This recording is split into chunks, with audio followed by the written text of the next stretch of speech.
Hey y'all, we're gonna do a little brisket flat. We're gonna do it on our Weber Kettle today. I'm gonna show you how easy it is to do.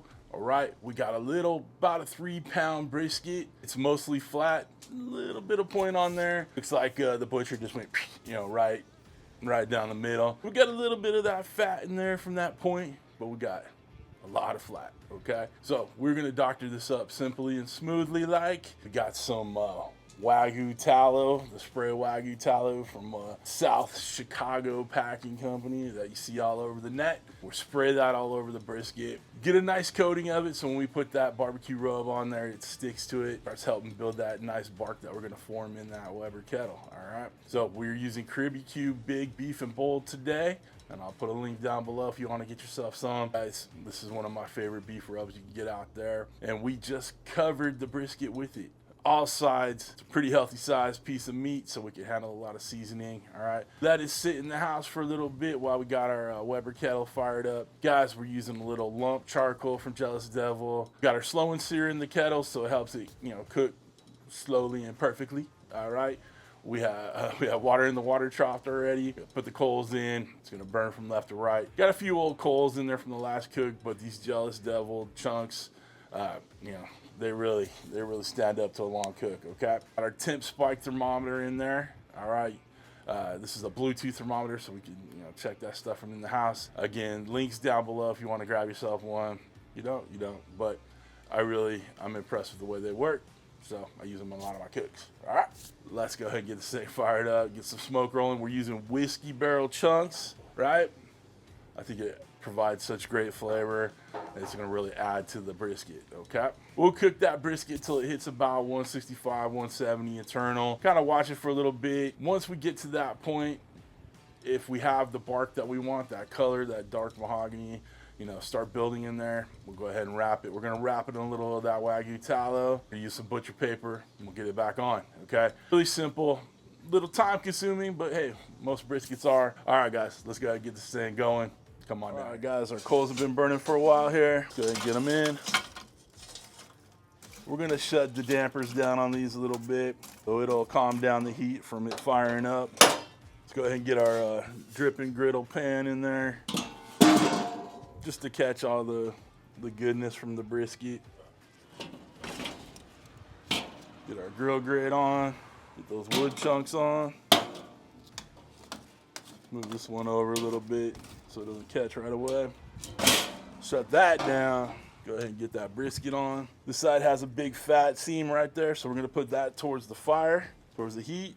We got the fat cap up because the heat's gonna circulate over on top of it. And we're just gonna let it go. Smoke is starting to roll.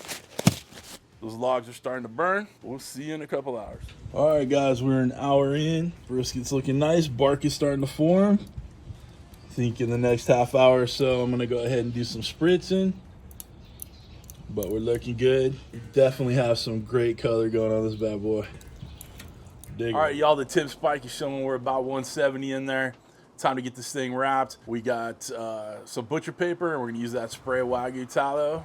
All right, so let's get it off, get it wrapped up, and get it back on. This little half a brisket thing shrunk up pretty good, but it's to be expected. I didn't tell you, I think at the beginning, but we're going hot and fast on this one. We're keeping it about 350 all the way through. Okay, being that it's a little brisket, kind of want to just get through the cook, and it'll be tender as can be.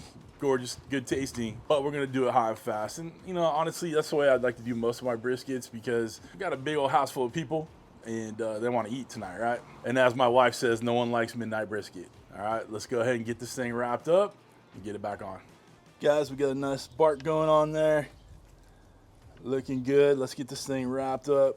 And you can tell that it shrunk up pretty good, but that's okay. We're gonna go ahead and spray down the butcher paper with some of that Wagyu fat. Temp spike out, set it aside. I'll get this wrapped up in there. All right, spray the outside of this. Give it a wrap.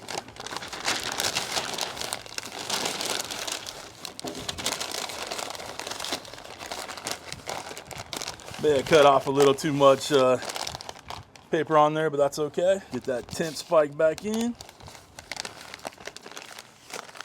And we'll go ahead and get it back on the fire here. It's Still got the thicker fat cap side facing the fire. Obviously it's lit up a little bit because we have it open and we're feeding it oxygen. It'll die down once we shut this thing. So let's go ahead and do that. And we'll see you when it gets to about 205 or so. Then we'll start checking the probe tender. All right, guys, let's take a little temp. Pushing about 5 hours right now. Let's go ahead and get a temp in there. All right, 208, 209. Let's go ahead and pull it off and let it rest. It is probe and tender. We're gonna give it probably a couple hours of rest and then we'll slice into it. All right, y'all, we're back in the house. We've given the brisket about 2 hours of rest. So let's go ahead and get down here on the kitchen island. Start slicing it up so you can take a look, see all that gorgeousness that is that brisket. All right, come on down here. I got my slicing knife here. I'm gonna go ahead and take this out of the package. Got it on a tray here to catch any juices that come out. We have considerable shrinkage. That's okay. You mean shrinkage? Yes! Significant shrinkage. Oh my goodness, that's funny.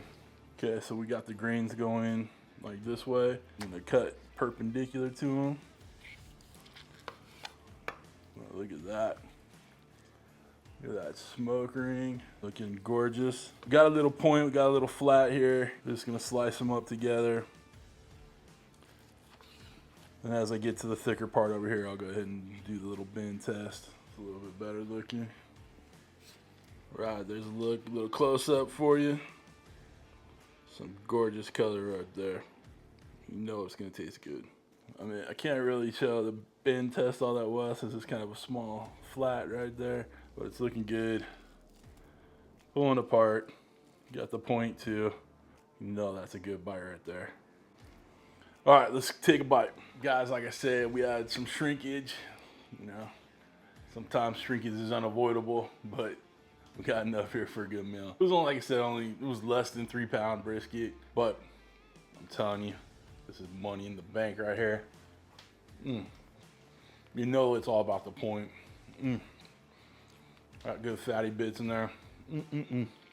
Y'all, that kettle just killed it. It was perfect. The bark was great.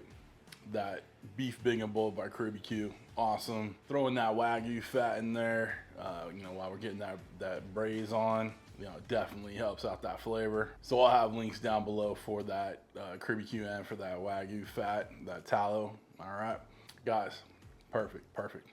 Couldn't be any happier with this brisket. I'm gonna use this on another cook on my main channel, Cooking with CJ, and when that's out, I'll put a link for it right here if you want to check it out. We're gonna make a little chili with it.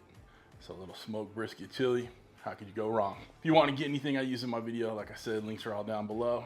Okay, guys, other than that, thanks for hanging out in the backyard with me, CJ.